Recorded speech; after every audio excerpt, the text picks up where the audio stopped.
Welcome, and thank you for joining me for this week's episode of I Know What You Mean podcast. Now, today's topic is going to be very touchy, very sensitive, and it's going to make a lot of you upset, but that's okay because sometimes that's just life. Sometimes we get upset, especially when the truth is at our front door. I literally cannot believe you parents out there with this Epstein stuff. You claim to care about kids so much about your children. It's always protect the kids against the ubiquitous community. They're doing harm, save the children. This is the narrative that you all have created because you are literally hiding or making excuses for the actual perpetrators of your children, which is mind-boggling to me. I'm very solution-oriented in life, and if there's a problem, oftentimes a solution that can follow. If I was so concerned with, rapes or molestation being rampant amongst children, and I thought it was the ubiquitous community, I would do something about it if I was a parent. What I've seen is, especially again with this Epstein, is that you will do the amount of excuses and hoops, backflips, spread egos, flip-flops, one right after the next. The amount of excuses and people go through, and I've heard parents say, to justify the abuse that you are doing to your child is absolutely sad, and it's quite disappointing.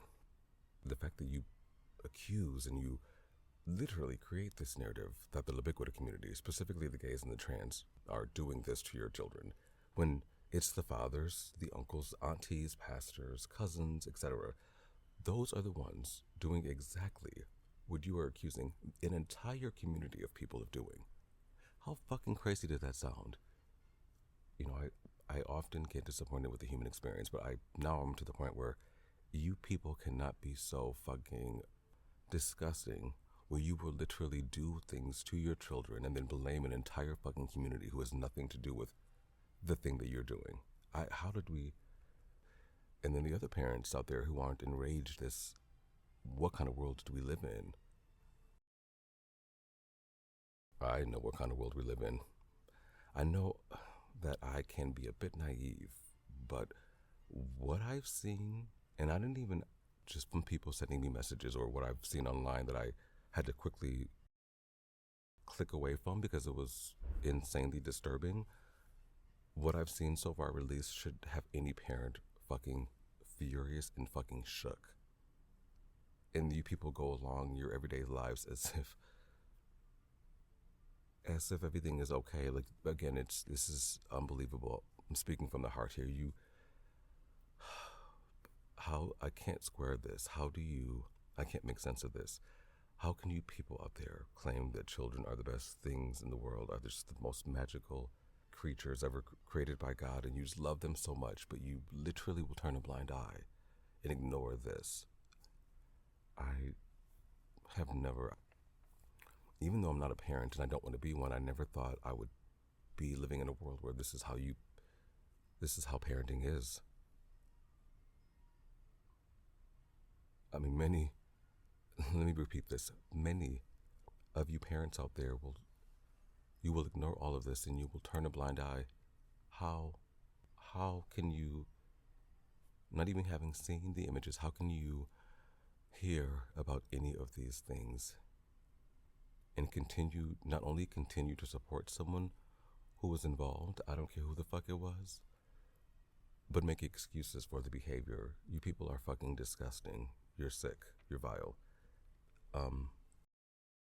You so fucked up that you created an entire narrative, and put that narrative on an entire group of people who have nothing to do with this crazy bullshit. I haven't heard of any fucking trans person. I haven't heard any gay person at all in these fucking Epstein files at all, but I have heard a lot of other people.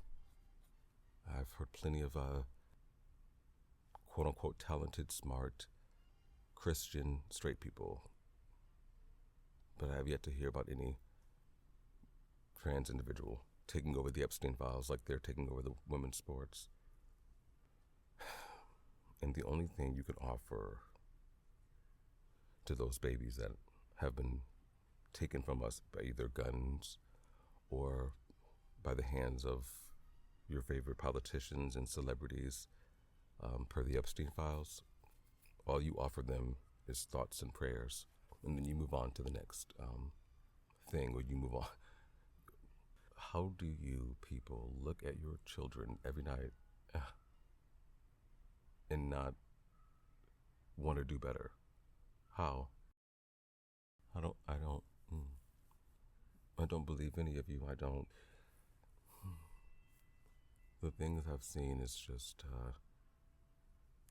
it's like living in a real life horror film. It feels like watching a scary movie come to life.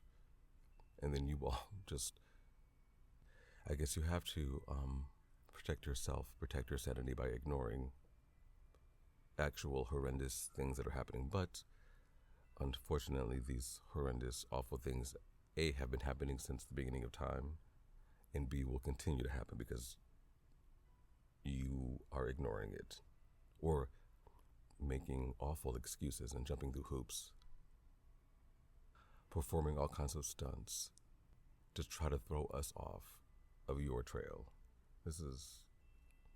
I was talking to my family member of mine, an uncle of mine, who I don't talk to anymore because he's a moronic Trump supporter. So there's no way I can engage with him. There's no way I can talk to him. But I was telling him about an incident where there were 5 or 6 people in my family, his nieces and nephews, some of which were his nieces and nephews, all of which he knew. He knew all of these people. A couple of them were related to him. And I told him that I had shared with him that they were all molested or raped or some capacity by people that he also knew, men that he also knew, who were not gay or trans, straight men that he knew. And his response to me telling him this was like, essentially, that's just a part of life. That's how things go. And now this man has a daughter and a son of his own. And I was gobsmacked. I could not believe he said that. Then he said some other things about how he doesn't believe his daughter could ever be president because men won't respect her. And I was like, oh, well, this makes sense. But the best he could offer for people, for family members, his loved ones, who he claims again to care about so much, when he found out that they were molested, was that's life. That just happens. You people are sick. He might be a fucking disgusting, moronic Trump supporter, but a lot of you people think the same way about that incident, especially when it comes to somebody else's child. Oh, that's just life. It just happens. It'll never happen to mine. It's fucking pathetic. I cannot believe some of you people are able to have children. I think you should be able to. I think there should be rules that if you want to procreate and you want to have children, you should pass an exam. Or if you want to vote, you should pass an exam, because these responsibilities are, both of those 2 responsibilities are way too important for you fucking idiots to be just doing it willy-nilly. You think just having children is the goal or is the thing to have in life. You keep fucking it up every time. You're not learning anything. You just keep torturing and bringing your children into a fucking shitty world and perpetuating the same abuse and intolerance and neglect over and fucking over again. My dear God, when is it gonna stop? Is it ever? I don't think it's ever gonna stop, but we'll see.